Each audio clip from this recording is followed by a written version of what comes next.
Hey, what's up? So I'm starting off with a video clip and audio clip in my timeline. I'm going to go to Effects, Audio Transitions, Crossfade, and then we have 3 crossfades to choose from. I'm just going to choose Exponential Fade, click and drag it to the end of my clip so that it fades out. You can also adjust the length by just clicking the end of the fade and dragging it as far as you want.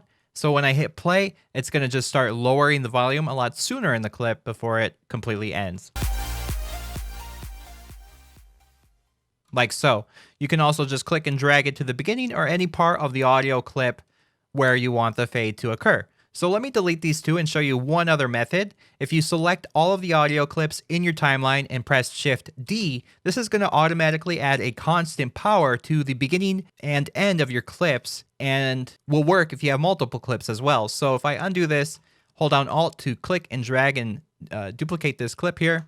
We now have a duplicate. If I select these 2 audio clips and press Shift D, you can see it added one to the beginning, middle, and end, and crossfaded these 2 audio clips together.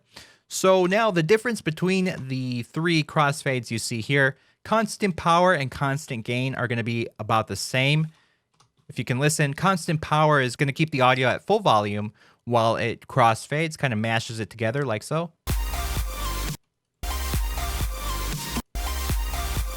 Not much of a difference, and the same goes with constant gain.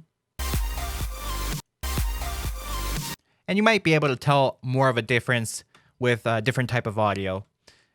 Now, exponential fade is going to decrease the volume of the first clip first, and then increase the volume of the second clip like so. So it kind of fades it out, and then starts the audio of the second clip. And that is a quick way of fading your audio in Premiere. Thanks for watching.